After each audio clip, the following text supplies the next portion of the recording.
is not only playing that song, but it's being sung by Bobby Darin. These things cannot happen, right? It's not an accident. So,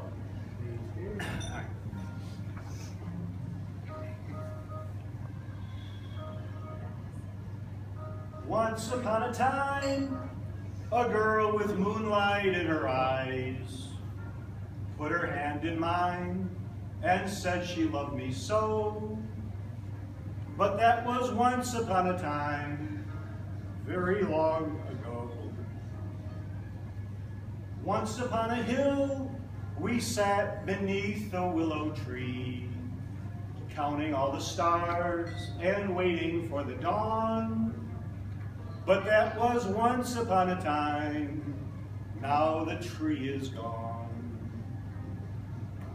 How the leaves used to ruffle through her hair, how we always laughed as though tomorrow wasn't there.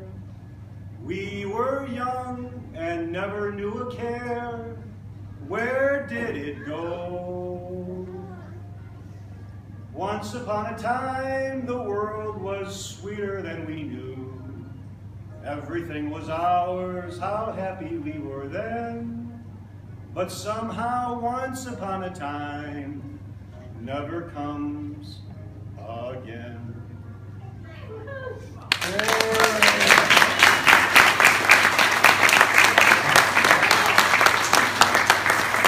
now have Kelly Wingate. Kelly wants to say a few words. Appreciate your patience. Yeah, thanks. God, that's hard to follow. Okay. I had to put glasses on. When Jack first met me, I didn't. Okay. I would first like to thank Arlene and her family, and especially Janet, who was the person who opened the door to this amazing family and allowed us to enter. I can honestly say it has been a privilege and an honor to be included in their family gatherings at Christmas when my first daughter Megan and I, who had no family here, would join them. And then later, when I adopted my beautiful daughter Angie, the McGill house was the first place she ever knew what a big family really meant. And Jack and Arlene had more presents for Angie her first Christmas with me than she had at her own house. My girls and I always felt welcome and at home in your house and family, Arlene, and we thank you for that.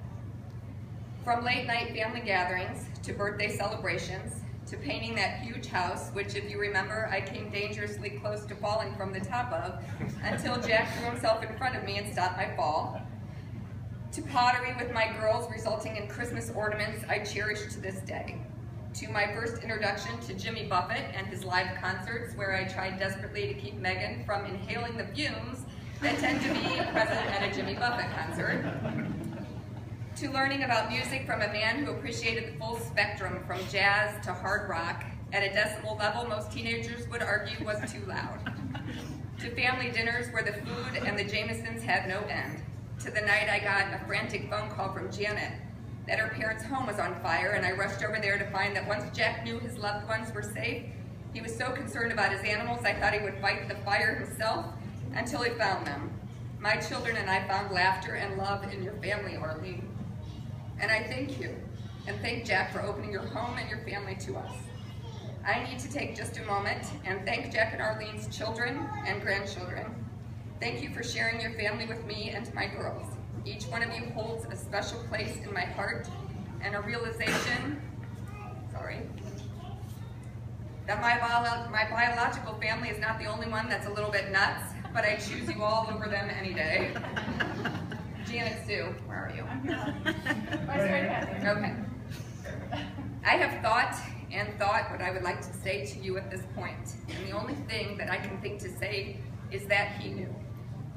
He knew what he meant to you. He knew the sacrifices you made, that you all made.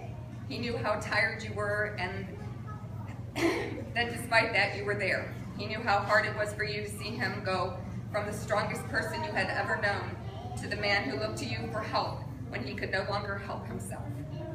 He knew the lengths you went to so that he was granted the dignity he deserved. He knew then, and he knows now. You never have to wonder. He knew. I have asked Kelly, where is she? Kelly? No? We need to wait for her. There's a song that's supposed to play, I apologize. Do we know where she's at? No?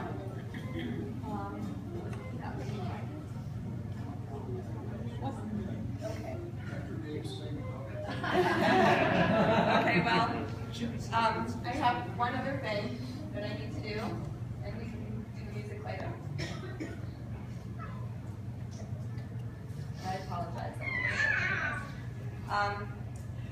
I've asked Kelly to play a song when I'm done, and I promised I almost am, but first I'd like to read something Ronnie read at my father's funeral, and I thought it would work for Jack too. Okay. Out of the night that covers me, black as the pit from pole to pole, I thank whatever gods may be for my unconquerable soul. In the fell clutch of circumstance, I have not winced nor cried aloud. Under the bludgeonings of chance, my head is bloody but unbowed. Beyond the place of wrath and tears looms but the horror of the shade, and yet the menace of the years finds and shall find me unafraid. It matters not how straight the gate, how charged with punishments the scroll. I am the master of my fate. I am the captain of my soul. And Kelly's up here. So eventually, we're going to play Thanks, a pirate looks at 40, Jimmy Buffett. I have a quick story if I can share with you, which kind of shows my dad in his personality. Bigger than life, stronger than life, big man. We're at a golf course just in Kentucky called Fox Run. Golf trip of maybe 20 guys. Our plan was play a round of golf. We'd have maybe a half-hour break between and play the course a second time. All's well. I was in the first group with my dad as we come around after 18 holes, come around. We figured we had about 20-minute leeway, which is perfect. We come around and there's like 50 carts in line to go off. Uh-oh, we have a problem. Sir, we can't do this. You have to get back in line. Here's where Papa Jack comes in. The marshal walks up to a little hill, Skip was there, little hill, and I see my dad slowly walking up there. Marshal's body language is, right now he's like this. And my dad gets in his face. It stays in his face. And the whole time, the marshal went from here, now he's here, now he's here, and my dad is intense. But the marshal turns away a little bit, my dad turns to me and does this. It goes right back in his face. Right back in his face. Eventually, the marshal kind of goes, drops his shoulder. Again, the guy turns away, my dad does this. In other words, let's go, let's get moving. They stop the tournament entirely. Put us to the front of the line, off we go, we play with the tournament front stopped. Quote from a guy in the second tee. Thought that Bill Clinton was here golfing next to the stop. But that shows to me what my dad's personality was all about. Yeah.